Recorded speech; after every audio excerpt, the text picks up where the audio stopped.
One of the unfortunate constants in America seems to be that when you are a right winger, you're involved in some sort of needless tragedy or death, there's got to be some way to monetize it. We just got done talking about crowdfunding.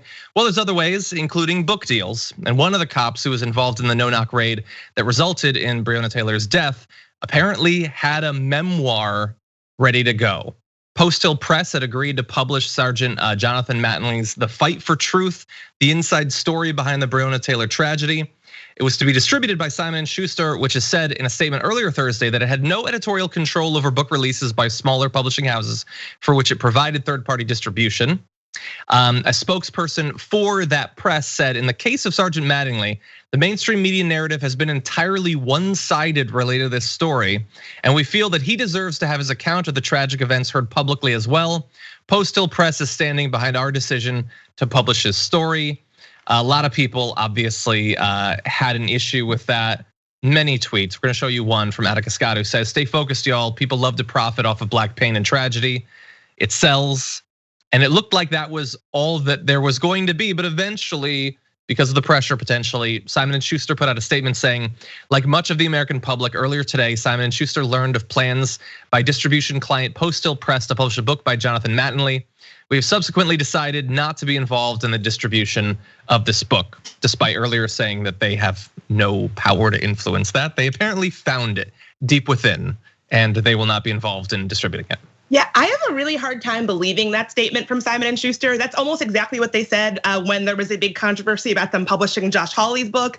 So I'm very skeptical that that's actually what's going on. And I'm so happy that they eventually said that they were not going to have a role in the distribution deal of this book. But I really think this is one of those stories where we really have to stick with it and ask a lot of probing questions, because Simon & Schuster is a huge company. They have so many different subsidiaries. And so my question is one of their subsidiaries going to be involved in this distribution relationship? Like, will they actually have no part of it, or will it be something else? And so I just have a really hard time taking Simon & Schuster at their word that they found out about this when the public did. They seemed in their statement to almost say that they found out about this book publishing deal on Twitter, which again, I guess that's what they're saying, but I have a really, really difficult time believing that that's actually how one of the biggest book publishers in the world is doing business. So I really want to make sure that that is clear. Even though they say that they are not gonna have part in, I wanna make sure that that is actually what happens, that it's not just, oh, well,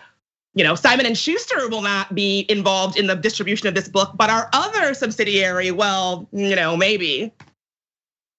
Yeah, I don't know how many other presses they do the distribution for. I mean, that would be a very interesting additional story. I don't know. I do, considering the public conversation, it seemed a bit late in the game to be saying they're just finding out about it.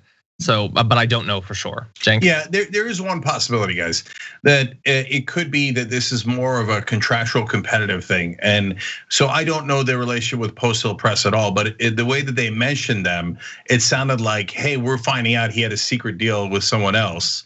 And so we're less mad about the social context of it and more mad about the contractual context of it. So that could be it too. So they could genuinely be mad, but perhaps for the wrong reason. But I don't know. I don't have enough information about that. A comment that I found interesting is the word "deserves" in the quote that John read you, right? Mm-hmm. He deserves to have his voice heard. The way I read it was he deserves to make money off this too. And so he's also suing Breonna Taylor's boyfriend. Breonna Taylor is suing because he was shot at and he had done nothing wrong, and his girlfriend was murdered right in front of his eyes, and she had done nothing wrong, and they barged into their house, and etc. Mattingly got hit by Walker in exchange of gunfire because they didn't announce themselves apparently, and Walker thought they were real intruders, and so Mattingly is saying, yeah, I want to get paid off that too, because it hit my leg. So I don't care that we were wrong in busting in. I don't care that we had the wrong people. I deserve to get paid. So I'm gonna sue the guy suing that because I think he's gonna get a lot of money because it's obvious we were wrong. And then I wanna take a piece of his money that he gets for how wrong I was. And then I wanna write a book about it and get money on that because I deserve it. Yeah. And by the way, guys, he probably genuinely feels that way. He probably feels like I am a beloved cop. I bust into the wrong black house. So what? We do it all the time. And they probably did something wrong anyway. That's what Trump said about the Central Park Five after they were found to be innocent, right? And then I got shot in the line of duty just because we were in the wrong house and murdered the wrong people. Big deal. I deserve money. And he probably deeply believes it. And by the way, he will probably get it. And a lot of right wingers will be like, yes, tell me that book about how you were the victim. Yeah, I completely agree. I think it's interesting that he is one of the things he's suing her, Breonna Taylor's boyfriend for is emotional distress, as if having a horde of police officers come into your home while you're asleep, like guns out, is not emotionally distressing. As if seeing your partner lying dead is not emotionally distressing. And I completely agree with that tweet that you read, that this is an attempt to further capitalize on and profit on Black death. I think it's really disgusting. I agree with you also, Cenk, that I think that he probably deeply, deeply believes that he should be compensated for what happens. I think that, he after Breonna Taylor's death, he put out a statement that was like, we did nothing wrong. We did the ethical thing this night. I don't think it's occurred to him that he did anything wrong. I don't think it's occurred to him that he should not be making a quick buck off of the woman that he murdered as she laid in her home. Yeah. But again, to be fair to him, not on a moral stance at all, but financially, it's probably the correct decision. There's tons and tons of racists in this country who will eat that book up. Oh, you went and killed the wrong Black person. Tell me more. Are there? Yeah. There's definitely tons of racists and there's definitely tons of money. I mean, clearly the last story about the crowdfunding proves that. And I get that I apparently have a terrible read on what America wants to read. I mean, in the break, I told you what I'm writing. Clearly, I don't know what I'm talking about. But do they want to read the book? Like, people want to read what this sergeant has to say. Like, they're going to sit down in a chair with this book and they're going to read it. I'm not even joking. Like, seriously, I don't think that exists. I don't think many of these are actually published with the intent that they're going to be read. I could be wrong. Maybe I'm in a bubble, but I just read about the massive, like, huge advance that Mike Pence is getting. Who's reading that book?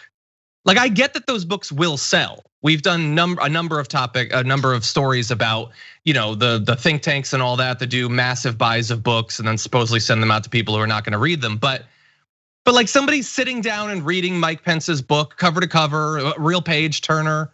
He's at least famous. Who is this cop? Who cares about his perspective? I really don't think anyone was going to read this. Now, that doesn't mean that, like, they were under some obligation not to publish it. It's all down to the company, and I feel like people can put pressure on them one way or the other if they want to. But I just don't think that the country is filled with people who are desperate to read this stuff.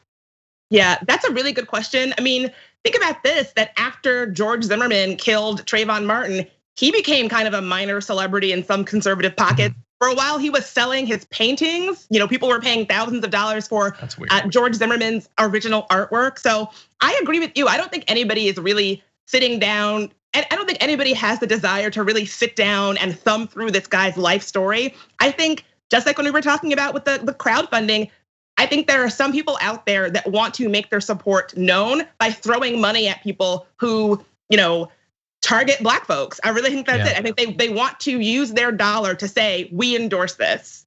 Yeah, I mean, see if you can find a pattern. Right, George Zimmerman kills Trayvon Martin for no good reason and makes a ton of money. Kyle Rittenhouse kills 2 left-wing protesters, going in armed to go after Black protesters, etc. Crowd raises a ton of money for his legal defense. Trump targets Black people all the time, raises a ton of money. Now that's a little bit different because it's political and they raise a lot of money anyway.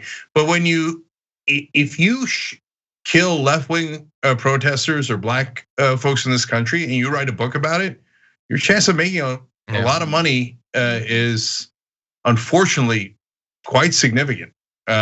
Whether they actually read the book or not, it's just kind of like a moral support, like, oh, you killed someone based on their race.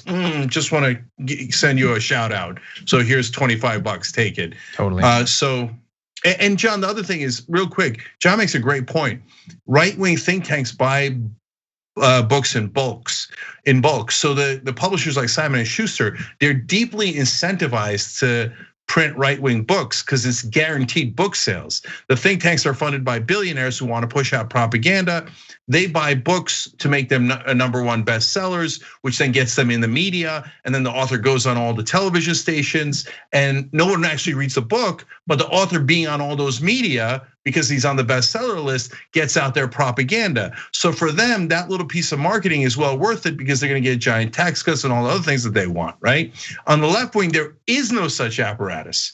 So that's why you'll see a lot more right-wing books and less progressive books because of that perverse financial incentives.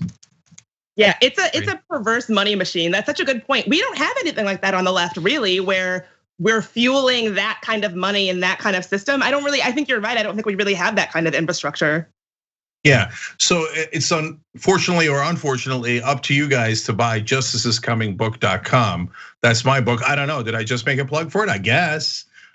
But it's actually for justice, so justicescomingbook.com. You could pre-order. I'm not saying anything except the words I've spoken. Thanks for watching The Young Turks, really appreciate it. Another way to show support is through YouTube memberships. You'll get to interact with us more. There's live chat emojis, badges. You've got emojis of me, Anna, John, JR. So those are super fun. But you also get playback of our exclusive member-only shows and specials right after they air. So all of that, all you gotta do is click that join button right underneath the video. Thank you.